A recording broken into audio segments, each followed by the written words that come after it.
Hi friends, ನಿಮ್ಮೆಲ್ಲರಿಗೂ ಕೂಡ ನಿಮ್ಮದೇ ಆಗಿರ್ತಕ್ಕಂಥ ಯೂಟ್ಯೂಬ್ ಚಾನಲ್ ಸ್ಟಡಿ ವಿತ್ ಪರಶುರಾಮ್ಗೆ ಸ್ವಾಗತ ಅಂತ ಹೇಳ್ತಾ ಇಂದಿನ ವಿಡಿಯೋದಲ್ಲಿ ನಾನು SA2 ಪರೀಕ್ಷೆ ಮಾರ್ಚ್ 2026 8ನೇ ತರಗತಿಯ ತೃತೀಯ ಭಾಷೆ ಹಿಂದಿಗೆ ಸಂಬಂಧಪಟ್ಟಂತೆ 50 ಅಂಕಗಳ ಒಂದು ಫುಲ್ ಸಿಲೆಬಸ್ನ ಒಂದು ಕವರ್ ಆಗಿರ್ತಕ್ಕಂಥ ವಿಡಿಯೋವನ್ನು ತಂದಿದ್ದೀನಿ. ಸೊ ವಿಡಿಯೋನ ಲೈಕ್, ಶೇರ್ ಮತ್ತು ಸಬ್ಸ್ಕ್ರೈಬ್ ಮಾಡೋದನ್ನು ಮಾತ್ರ ಮರೆಯದಿರಿ. ಸೊ ಇದಕ್ಕಿಂತ ಮುಂಚೆ ನಾನು ಕನ್ನಡದಲ್ಲಿ ಹಾಕಿದ್ದೀನಿ ನಮ್ಮ ಉಳಿದ ವಿಷಯಗಳ ವಿಡಿಯೋಗಳನ್ನು ಈ ವಿಡಿಯೋದ ಡಿಸ್ಕ್ರಿಪ್ಷನ್ ಬಾಕ್ಸ್ನಲ್ಲಿ ಪಿನ್ ಮಾಡ್ತಾ ಹೋಗ್ತೀನಿ. ಹೆಚ್ಚಿನ ವಿಡಿಯೋಗಳನ್ನು ಬೇಕಾದರೆ ನಮ್ಮ ಯೂಟ್ಯೂಬ್ ಚಾನಲ್ನಲ್ಲಿ FASA 2025-26 ಅಂತಲೇ ಒಂದು ಪ್ಲೇಲಿಸ್ಟ್ ಲಿಂಕ್ ಇದೆ. ಅದನ್ನು ಹೋಗಿ ವಿಸಿಟ್ ಮಾಡಿದರೆ ಖಂಡಿತವಾಗಿ ನಿಮಗೆ ಇನ್ನೂ ಹೆಚ್ಚಿನ ವಿಡಿಯೋಗಳು ಸಿಗ್ತವೆ. ಪ್ರತಿ ವಿಷಯದಲ್ಲಿ 2-3 ಸೆಟ್ ಕ್ವಶನ್ ಪೇಪರ್ಗಳನ್ನು ನಿಮಗಾಗಿ ಕೊಡ್ತೀವಿ. ಚೆನ್ನಾಗಿ ಪ್ರಾಕ್ಟೀಸ್ ಮಾಡಿ, ನಿಮ್ಮ ಎಕ್ಸಾಮ್ಗೆ ಯೂಸ್ ಆಗ್ತದೆ ಅಂತ ಹೇಳ್ತಾ ಲೈಕ್, ಶೇರ್ ಮತ್ತು ಸಬ್ಸ್ಕ್ರೈಬ್ ಮಾಡೋದನ್ನು ಮಾತ್ರ ಮರೆಯದಿರಿ. ಮೋಸ್ಟ್ ಇಂಪಾರ್ಟೆಂಟ್, ಕಾಮೆಂಟ್ ಪಕ್ಕದಲ್ಲಿ ಹೈಪ್ ಇದೆ, ಸೊ ಹೈಪನ್ನು ಮಾಡಿ ಅಂತ ಹೇಳ್ತಾ ವಿಡಿಯೋವನ್ನು ಶುರು ಮಾಡ್ತೀನಿ. ಎಸ್, ಮೊದಲ ಭಾಗದಲ್ಲಿ ಬಹು ಆಯ್ಕೆ ಪ್ರಶ್ನೆಗಳಿತ್ತು. ಸೊ ಒಟ್ಟು ಬಹು ಆಯ್ಕೆ ಪ್ರಶ್ನೆಗಳು 4 ಇದ್ದಾವೆ. ಪ್ರತಿ ಸರಿಯಾದ ಉತ್ತರಕ್ಕೆ 1 ಅಂಕ, 4 ಪ್ರಶ್ನೆ 4 ಅಂಕ. ಬಹುತ್ ಶಬ್ದ ಕಾ ವಿಲೋಮ ಶಬ್ದ ಹೇ ಅಂತ ಕೇಳಿದರು. ಕೊಟ್ಟ ಆಪ್ಷನ್ಗಳಲ್ಲಿ ಆಪ್ಷನ್ ಸಿ ಕಮ್ ಇಸ್ ದ ರೈಟ್ ಆನ್ಸರ್. ಎರಡನೇ ಪ್ರಶ್ನೆ, ಗೋಲಿ ಶಬ್ದ ಕಾ ಅನ್ಯ ವಚನ ರೂಪ ಹೇ ಅಂತ ಕೇಳಿದ್ದಾರೆ. ಸೊ ಆಪ್ಷನ್ ಬಿ ಗೋಲಿಯಾ ಇಸ್ ದ ರೈಟ್ ಆನ್ಸರ್. ಪ್ರಶ್ನೆ 3, ನಿಮ್ನ में से प्रथम प्रेरणार्थक क्रियारूप है ಅಂತ ಕೇಳಿದ್ದಾರೆ. ಸೊ ಪ್ರಥಮ ಪ್ರೇರಣಾರ್ಥಕ ಕ್ರಿಯಾರೂಪ ಆಪ್ಷನ್ ಸಿ लिखाना इज द राइट आंसर. ಪ್ರಶ್ನೆ 4, ನಿಮ್ನ में से पुल्लिंग के लिए उदाहरण है ಅಂತ ಕೇಳಿದ್ದಾರೆ. ಸೊ ಪುಲ್ಲಿಂಗ್ ಯಾವುದಿದೆಪ್ಪ ಅಂದರೆ ಆಪ್ಷನ್ ಡಿ ಪಿತಾ ಇಸ್ ದ ರೈಟ್ ಆನ್ಸರ್. ಇನ್ನು 2 ಅನುರೂಪತೆಗಳಿದ್ದಾವೆ. ಪ್ರತಿ ಸರಿಯಾದ ಉತ್ತರಕ್ಕೆ 1 ಅಂಕ, 2 ಪ್ರಶ್ನೆ 2 ಅಂಕ ಇತ್ತು. ಪ್ರಶ್ನೆ 5, ದುನಿಯಾ ಜಗತ್ ಊರ್ ಡ್ಯಾಶ್ ಅಂತ ಇದೆ. ಸೊ ಊರ್ ಅಂದರೆ ಛಾತಿ ಬರ್ತದೆ. ಇನ್ನು ಸಚ್ಚಾಯಿ ಸಮ್ಮಾನ್ ಇದೆ, ಚೋರಿ ಡ್ಯಾಶ್ ಅಂತ ಇದೆ. ಸೊ ಚೋರಿ ಅಂತಂದ್ರೆ ಏನಾಗ್ತದಪ್ಪ ಅಂದ್ರೆ ಅಪಮಾನ ಇಸ್ ದ ರೈಟ್ ಆನ್ಸರ್. ಇನ್ನು 1 ಮಾರ್ಕರ್ ಕ್ವಶನ್ಸ್ಗೆ ನೋಡೋಣ. ಓವರಾಲ್ 2 ಕ್ವಶನ್ಸ್ ಇದ್ದಾವೆ. ಇಲ್ಲಿ ಪ್ರತಿಯೊಂದಕ್ಕೂ 1 ಅಂಕ ಸಿಗ್ತದೆ. ಪ್ರಶ್ನೆ 7, ತಿಮ್ಮಕ್ಕ ದಂಪತಿನೇ ಬರ್ಗದ್ ಕೆ ಡಾಲ್ ಕಹಾ ಲಗಾಯೆ ಅಂತ ಕೇಳಿದ್ದಾರೆ. ಸೊ ದ ಆನ್ಸರ್ ಇಸ್ ತಿಮ್ಮಕ್ಕ ದಂಪತಿನೇ ಬರ್ಗದ್ ಕೆ ಡಾಲ್ ರಾಸ್ತೆ ಕೆ दोनों ओर लगाए. ಪ್ರಶ್ನೆ 8, फूल की छवि कैसी होती है? फूल की छवि रंग बिरंगी मोहक होती है ಅಂತ ಬರೆದ್ರೆ ಸಾಕು. ಇನ್ನು ಕೆಳಗಿನ ಪ್ರಶ್ನೆಗಳನ್ನು ನೀವೇನು ಮಾಡಬೇಕು, 2-3 ವಾಕ್ಯದ ಉತ್ತರಗಳನ್ನು ಬರೀತಕ್ಕಂಥ ಪ್ರಶ್ನೆ ಇತ್ತು. ಒಟ್ಟು 5 ಪ್ರಶ್ನೆ, ಪ್ರತಿ ಸರಿಯಾದ ಉತ್ತರಕ್ಕೆ 2 ಅಂಕ, ಟೋಟಲಿ 10 ಮಾರ್ಕ್. भोलू क्यों घबरा गया ಅಂತ ಕೇಳಿದ್ದಾರೆ. ಎಸ್, भोलू आंगन में बैठकर दूध पी रहा था. उसे खांसी आई तथा दूध ज़मीन पर लोटा लुढ़क जाने से फैल गया और थोड़ा सा दूध मुंह से निकलकर ज़मीन पर फैल गया. पहले दूध में उसके 2 पंख दिखाई दिए, इस कारण भोलू घबरा गया ಅಂತ ಬರೆದ್ರೆ ಸಾಕು. ಇನ್ನು पानी कैसे बरसता है, नदियाँ कैसी बहती है ಅಂತ ಕೇಳಿದ್ದಾರೆ.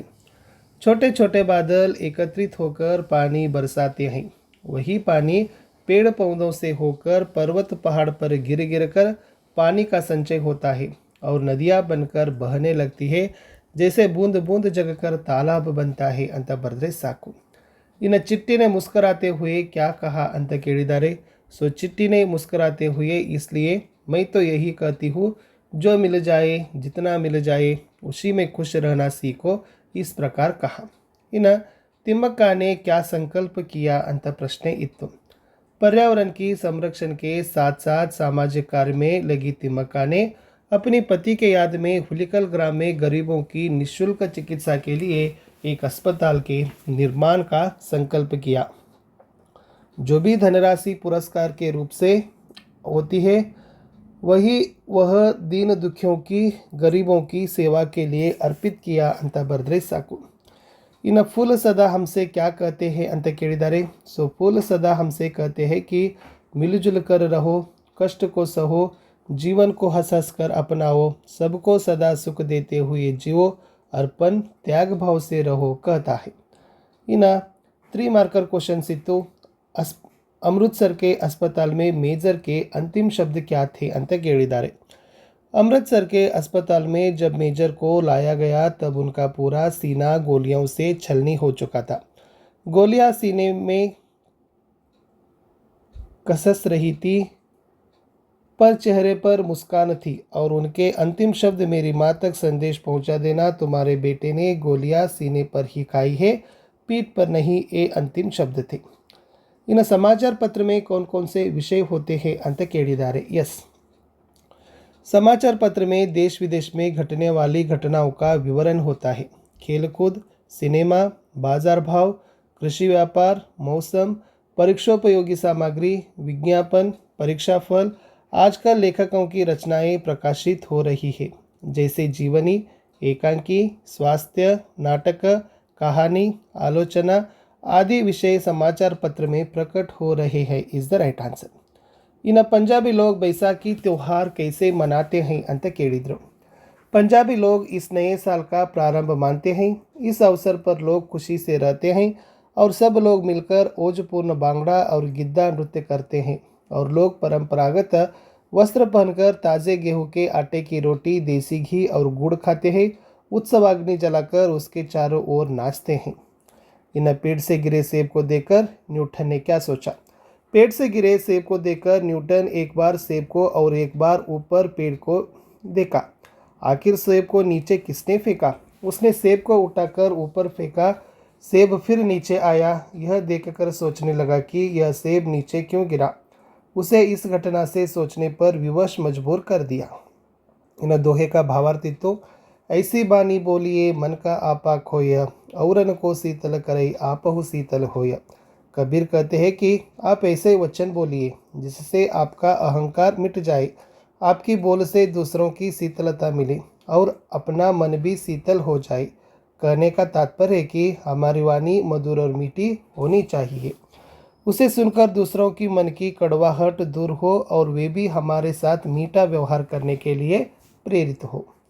ಇನ್ನು ಅನುವಾದ ಮಾಡಬೇಕಾಗಿತ್ತು ಕನ್ನಡ या ಇಂಗ್ಲೀಷ್ನಲ್ಲಿ ಅನುವಾದ ಅಂತಿತ್ತು। सेंटेंस ಕೇಳಿದ್ರು। अकबर शाहीबाग में घूमने गए थे, उनके साथ मंत्री बीरबल भी थे। अकबर को हरा घोड़ा की ज़रूरत थी। ಅಕ್ಬರ್ ರಾಜೋದ್ಯಾನದಲ್ಲಿ ಸುತ್ತಾಡಲು ಹೋಗಿದ್ದರು, ಅವರ ಜೊತೆ ಮಂತ್ರಿ ಬೀರ್ಬಲ್ ಸಹ ಇದ್ದರು। ಅಕ್ಬರನಿಗೆ ಹಸಿರು ಕುದುರೆಯ ಅವಶ್ಯಕತೆ ಇತ್ತು ಅಂತ ಬರೆದ್ರೆ ಸಾಕು। निम्न पद्यभाग पूर्ण कीजिए। 3 मार्क्स। मिलकर रहे नियम अपनाए, बीती बातों को बिसराए, छोटे बड़े सभी मिल जाए, गिरे हुए को तुरंत उठाए। ಇನ್ನೊಂದು ಗದ್ಯ ಭಾಗ ಕೊಟ್ಟಿದ್ದೀವಿ। अक्षर शब्द का अर्थ क्या है ಅಂತ ಕೇಳಿದ್ದಾರೆ। अक्षर शब्द का अर्थ है जो घट न सके या नष्ट न हो सके। भाषा की आवश्यकता किसके लिए है? परस्पर विचार विनिमय के लिए भाषा की आवश्यकता है। प्रारंभ में मानव अपने विचार कैसे प्रकट करता था? प्रारंभ में चित्रों के माध्यम से मानव अपने विचार प्रकट करता था। ಇನ್ನು ಒಂದು ನಿಬಂಧ ಇದೆ, ಸಮಾಚಾರ ಪತ್ರ ಅಥವಾ ಭಾರತಕ್ಕೆ ಪ್ರಮುಖ ತ್ಯೋಹಾರ ಅಂತ। ಸೊ ಇಷ್ಟೇ ಕೊಟ್ಟಿದ್ದೀನಿ, ಭಾಳೇನಿಲ್ಲ, ಒಂದು 8ರಿಂದ 10 ಸಾಲುಗಳನ್ನ ಬರೆದ್ರೂ ಕೂಡ ನಿಮಗೆ ಅಂಕಗಳನ್ನು ಕೊಡ್ತಾರೆ। ಚೆನ್ನಾಗಿ ಅದನ್ನು ಪ್ರಾಕ್ಟೀಸ್ ಮಾಡಿಕೊಂಡು ಹೋಗಿ। ಇನ್ನು ಲಾಸ್ಟ್ ಒಂದು ಪತ್ರ ಇದೆ। कोई सकारण देते हुए 3 दिन की छुट्टी मांगते हुए प्रधान अध्यापक जी के नाम एक छुट्टी पत्र लिखी ಅಂತ 4 ಅಂಕಕ್ಕೆ ಪ್ರಶ್ನೆ। ಸೊ ಫಸ್ಟ್ ಮೇಲೇನೆ ಸ್ಥಾನ ಮತ್ತು ದಿನಾಂಕ ಹಾಕ್ರಿ। ಪ್ರೇಷಕ, ನಿಮ್ಮ ಹೆಸರು, ತರಗತಿ, ಶಾಲೆ, ಊರಿನ ಹೆಸರು, ಆಮೇಲೆ ಸೇವಾ ಮೇ ಪ್ರಧಾನ ಅಧ್ಯಾಪಕ, ಶಾಲೆ ಹೆಸರು, ಊರ ಹೆಸರು ಹಾಕ್ರಿ। ಆಮೇಲೆ ಆದರಣೀಯ ಮಹೋದಯ ಬರಿಬೋದು, ವಿಷಯ 3 दिन की छुट्टी के लिए ಅಂತ ಇದೆ। ಸೊ ಅವಾಗ ಇಲ್ಲಿ ಏನು ಬರೀತೀರಿ? सविनय निवेदन है कि मेरी तबीयत ठीक न होने के कारण दिनांक 7/2/2026 से 9/2/2026 तक 3 दिन तक कक्षा में उपस्थित नहीं हो सकता हूँ, इसलिए आप मुझे 3 दिनों की छुट्टी देने की प्रदान करें। धन्यवाद के साथ आपका आज्ञाकारी छात्र प्रज्वल SP ಅಂತ ಬರೆದ್ರೆ ಸೊ ಇಷ್ಟು ಏನಾಗ್ತದಪ್ಪ ಅಂದರೆ ಕಂಪ್ಲೀಟ್ ಆಗ್ತದೆ। ಇಷ್ಟು ಮಾಡೆಲ್ ಇತ್ತು। ಇನ್ನೂ 2 ಪ್ರಶ್ನೆ ಪತ್ರಿಕೆಗಳೊಂದಿಗೆ ನಿಮ್ಮ ಜೊತೆ ಭೇಟಿ ಆಗ್ತೀನಿ। ವಿಡಿಯೋನ ವಾಚ್ ಮಾಡಿದ್ದಕ್ಕೆ ಧನ್ಯವಾದಗಳು। ಬಾಯ್.